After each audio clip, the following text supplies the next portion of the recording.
This week on VolleyDons Weekly, starring Ryan Perrotte, we'll talk about our 3 matches on the East Coast against Harvard, Sacred Heart, and Alderson Broaddus, where we got our first win of the season. We'll then visit with sophomore outside hitter Colton Stone from Richmond, Virginia, and we'll bring Coach Perrotte back for the last segment, and we'll talk about NJIT and George Mason here at home on Friday and Saturday. All that and more on this week's VolleyDons Weekly.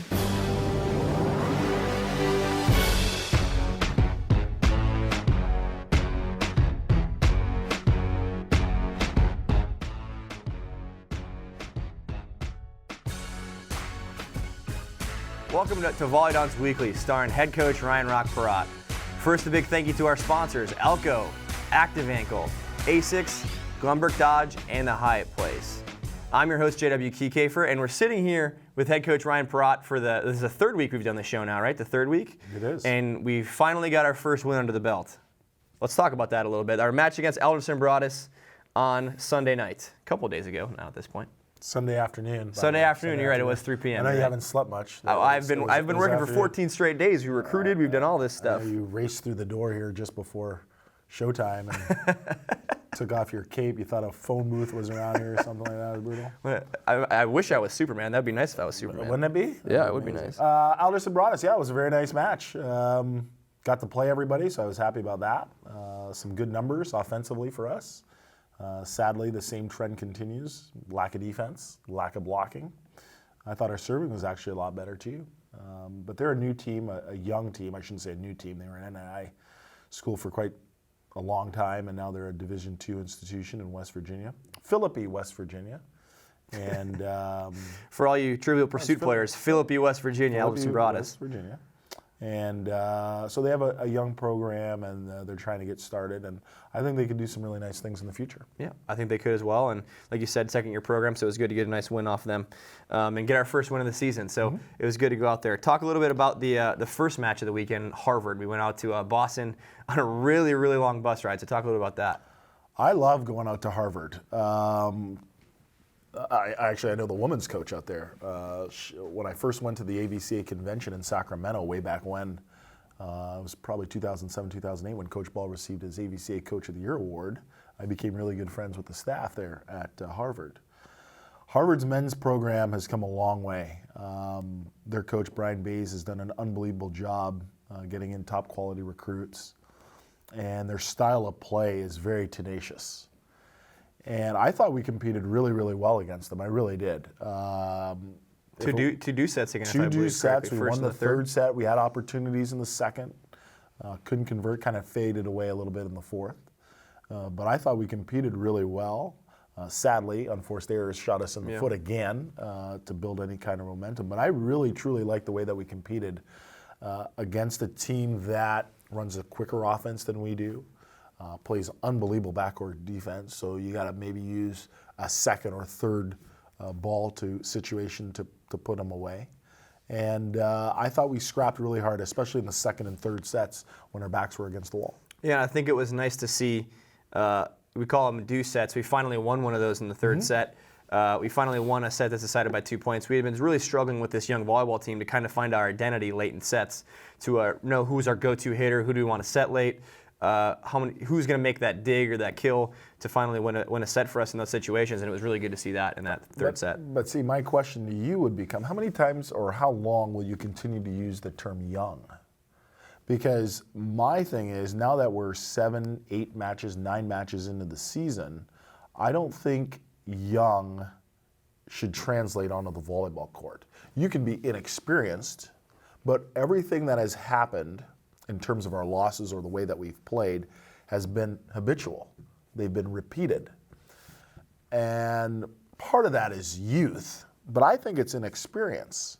But when situations come up time and time again, you got to learn from them. So it's a learning curve. So eventually that inexperience has got to turn into experience. The question is, when is it for us? Yeah, and we then came out against Sacred Heart the next night and kind of did the same type of thing where we didn't necessarily compete. We competed very well throughout the 1st and the 3rd set. The 2nd set kind of got away from us, but we competed well, got 2 deuce sets out of them as well, and we ended up losing those 2 in the 1st and the 3rd set. The problem with the Sacred Heart match, number one, I got to learn to get over it, and I don't know if I can, is that we should have won that match.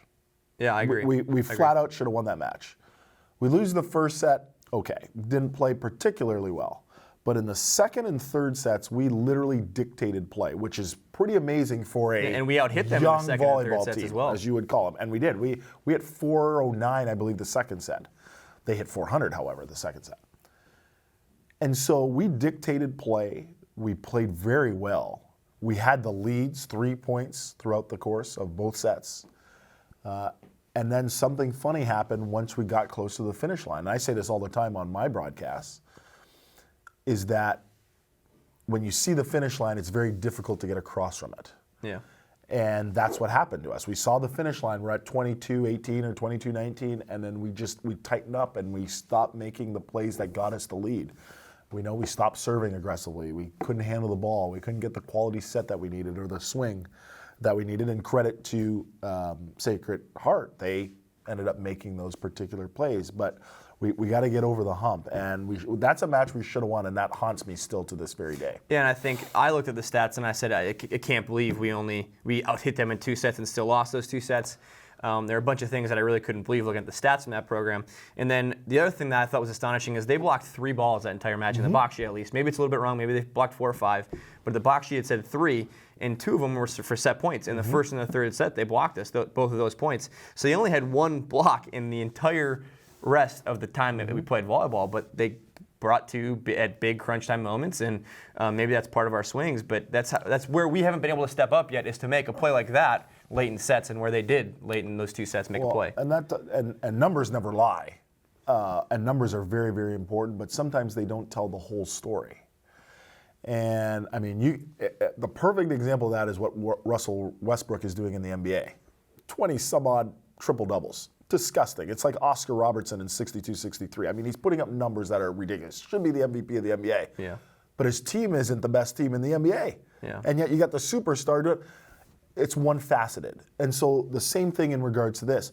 We dominated the categories against Sacred Heart, but that only tells one side of the story, because what it doesn't tell you is that they had 20 or close to 20 more attack attempts than we did.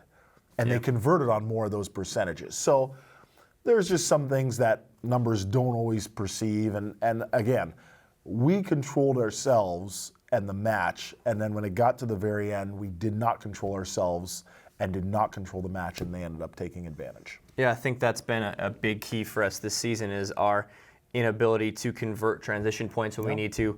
I think our inability to serve the ball aggressively enough, and also pass the ball. I think those more attacking numbers necessarily, they only dug 1 more ball than us, but I think those attacking numbers came more from situations where we had to send over free balls, and that's where they got opportunities from. So coming up here, we'll talk with our sophomore outside hitter, Colton Stone from Richmond, Virginia. We'll bring Coach Rock back on to talk about our 2 matches coming up this weekend against NJIT and George Mason on Friday at Arnie Ball Court. So we'll see you soon. Come on back. We've got the course where we run a restaurant for 10 weeks. And it's really tough, and I'm not easy in the classroom with these things, because this is a place where it becomes real. We're preparing 300 or 400 dishes in 4 hours, serving 150 customers, and and you're having to analyze the data and do menu engineering afterwards at 11 o'clock at night. Just like you'd do if you had your own business, you'd have to do these things.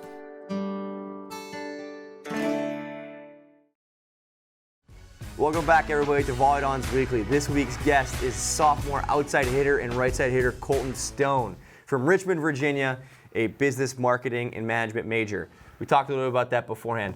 Talk a little bit about school a little bit. Let's just talk about school for a little bit. What do you like about IPFW? What made you choose IPFW? I'm getting my degree from Indiana University, so it's a good business school there. Yeah. And I'm double majoring in marketing and management, so getting that degree under my belt will be really good. Yeah, and I think one of the great things about IPFW is that we have degrees from both Indiana and Purdue University, so we get a lot of engineering students who like the engineering Purdue degrees, and you obviously are one of our business majors, has a really big pool with the IU degree. So you think that's a big thing for recruits coming in, especially for you coming in? Did you feel really comfortable with the Indiana degree, the Big Ten degree at a nice price? Yeah, it's definitely like those 2 degrees are really good, so a lot of kids are going to like that on their resume. I think that's a big recruiting advantage for us, and I think we have a bunch of business majors in Graydon and Colton. Kyle's a business major. A lot of our guys have switched over to business with Michael and Sema. Some guys come in as engineering majors. That's a big pull for us too. So what about IPFW, like the school, the people? What made you want to come to IPFW? Well, it's all like a really close community. Like all the athletes stick together, and just all the professors are great. Yeah. I think we talk a lot about, and being alumni myself, we talk a lot about kind of the family atmosphere we have here and kind of how everybody's looking out for each other. Is that something that maybe kind of was enticing to you looking at school or looking at the team, how close they were maybe when you were getting recruited? Yeah, since everyone's like from all over the United States and from Puerto Rico and different countries, like everyone's just looking for like the family while we're here. Like we all come together all the time and have like family dinners and hang out all the time. We're like inseparable, honestly. I think it's a really cool thing to note that probably the only state, we have 2 states, I guess, with a couple of people from it, but with Wisconsin and Illinois.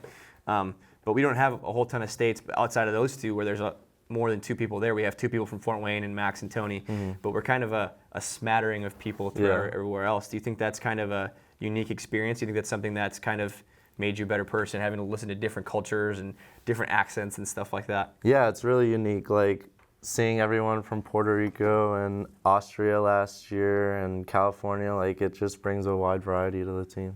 Yeah, and I think the Puerto Rican culture thing is something that's been a big driving force behind IPFW with how many successful Puerto Ricans we've had here. And now with Gabe and Pele with us, it's kind of, we still have that Spanish flair a little bit, that Spanish swag. Do you kind of feel that too a little bit? That's awesome. It's definitely still there. That's awesome. So we played 3 matches this weekend, and you're a big part of all 3 matches, and you've always been a big part of our team this entire year, moving from the right side originally now to the left side. Talk a little bit about that Harvard match first and kind of the tough loss that we went through in 4 sets. Well, all the games were really close. We were right there until like the 20s, and then like we all like kind of got nervous because I think we're still learning the game, so we don't know how to act when it's like crunch time and like a big deal. Yeah. I think for our team, it's been tough to kind of find, at least to this point, we're still kind of trying to find this, try to find an identity late and trying to figure out, who's our go-to guy, who wants to step up in these moments. And you're kind of one of the best arms on our team.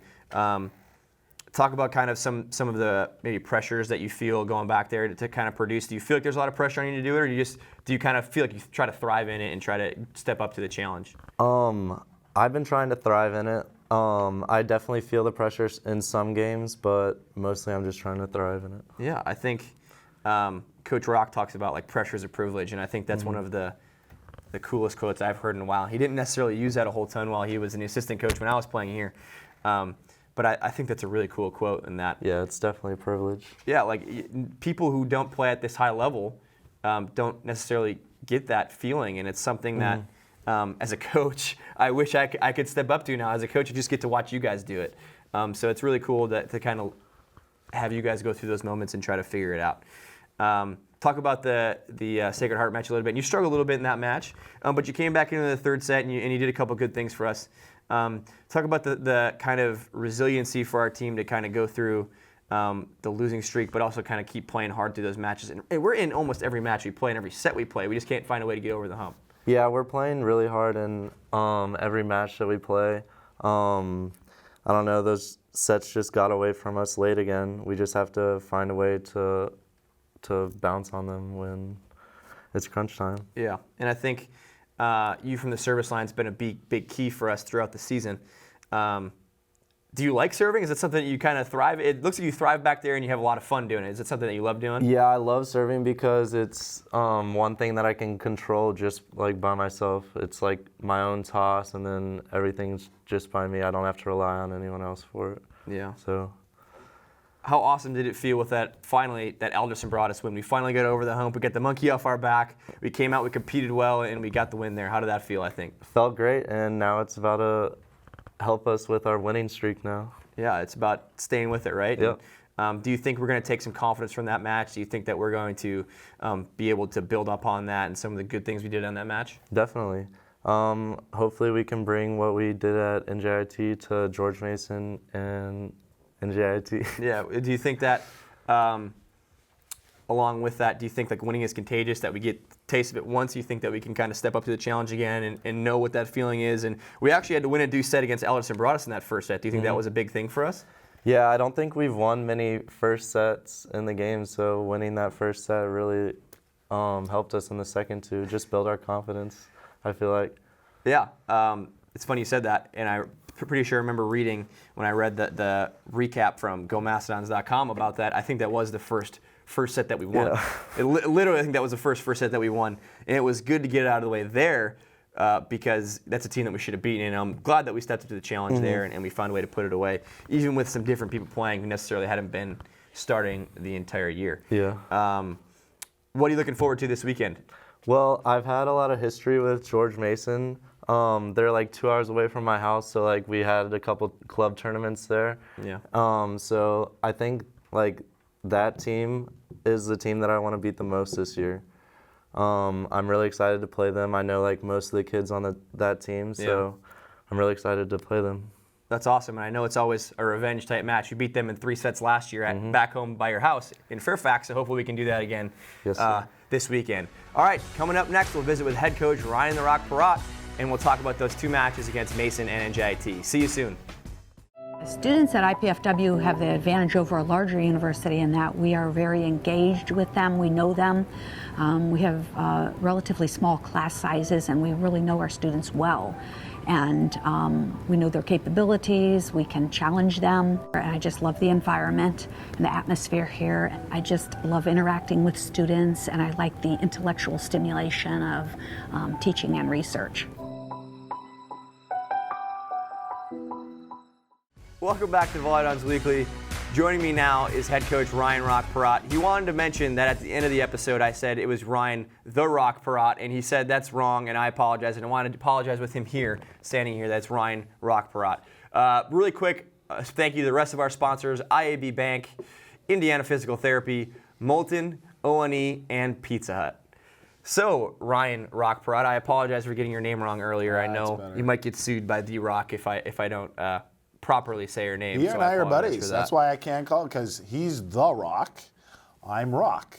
And I got my nickname right around the same time he was becoming famous, actually, in the mid-'90s. So, I mean, his name was Rocky, so, I mean, you already had it, Rocky Maivia, but I'm just telling you, it's not The Rock. If I was The Rock, trust me, I'd be in a different place. I'd be in Fast and Furious 13. It feels like it's like 18 now at this point, not 13. But you know, whatever. I mean, I don't judge anymore. People watch all those movies. I think I've watched 2 of those movies in my lifetime. It's actually a great series. It's not as good as James Bond, but it's really good. It's that good of a series, huh? Oh, it's great. Fast and Furious. Does it have one timeline, or does it change up the timeline? It changes the timeline and stuff. Okay. It's great. I'd be driving my Now father's that- 1962 Chevy Nova. I wish I had a car like that. So we talked about the one 3 with a spoiler, by the way. One with a spoiler. We talked about the 3 matches last week with our win against Alderson Broaddus and then the 2 losses against Harvard and Sacred Heart. Let's go ahead and preview the 2 upcoming matches this weekend at home against on Arnie Ball Court. Excuse me. We have George Mason at 7 p.m. on Friday, and then we have NJIT at 7 p.m. on Saturday. Like I said, both in the Gates Sports Center, both EIVA opponents. And we're really happy to get these guys to come into our gym because they're very, very good teams. So give us a preview, a little bit of George Mason on Friday. Well, the EIVA is a very, very good volleyball conference. And, you know, up until last year, Penn State had the stranglehold on that conference. Well, that's not the case anymore. Their assistant coach, Jay Hosick, went over to George Mason, and they ended up winning the conference a year ago and going to the national tournament. They're a big volleyball team. They're well coached, disciplined, and skilled. And that's a deadly combination. Now, over the weekend, they lost to Loyola at home in 5 sets after being up 2 sets to none. But they're a very, very good team. I've worked with Jay many times with USA Volleyball summer camp stuff, and he's a tremendous guy. And the team really, really reflects through its coaching. And I think alongside with that, I think that George Mason is a volleyball team that has a lot of experience. We talk about our relative inexperience with some of the guys who've only played if 1 season, most of the guys less than a season, and they bring back pretty much their entire starting lineup from last year, I think, except for 1 middle. So the experience that they have is going to go up against our inexperience, and we're hoping that our guys can beat that with the work ethic they have on the court. Well, it all comes down to execution and the work ethic. I mean, those 2 things. And, this is Jay's second year there, and yet once he first got there last year, he got things really organized. He got things really rigid where they bought in quickly, and they saw the potential right from the get-go out of the gates. And he won the Coach of the Year last year in the AIVA. I mean, he's done a great job at George Mason, and it's going to be a really formidable opponent on Friday. We beat them in 3 last year out in Fairfax, Virginia. They had a little bit different of a starting lineup than they ended up using by the end of the year. Do you remember that match at all? What do you think the keys to the match were that we were able to win that match in 3 sets and get out? Well, hopefully it's just like last year where we get every call, because that's exactly what happened. We got every call in Fairfax. Well, we played steady volleyball, number one. We did not make a lot of errors. We served very, very aggressively, and that was Michael Keegan's best blocking performance of the year, if you recall. Those are the keys. I mean, if we can stay steady, consistent, limit our errors, block some balls, we have a chance. And then let's switch gears a little bit and let's talk about the second match of the weekend. We played the NJIT, New Jersey Institute of Technology Highlanders on Saturday at 7 p.m., also at home on Arnie Ball floor. Arnie Ball court, excuse me. Talk a little bit about NJIT and what they bring to this match coming up this weekend that'll be difficult for us to stop. First of all, Highlanders, there can only be one. Number 2 is their outside hitter, and I don't know his last name. His name is Jabari Goodridge. That's it, Goodridge. I knew the first name. Yeah. Is a freak of nature. He is a unbelievable volleyball player. 6'7", probably 6'7", athletic, jumps tremendously well, has an arm like you can't And believe. from your home, the Caribbean. He's from the Caribbean, so I love him already. He was an All-American last year, nominated All-American last year. I voted him preseason All-American this year. He is a tremendous volleyball player. We have got to figure out a way to slow him down. I don't think a lot of other pieces can beat us.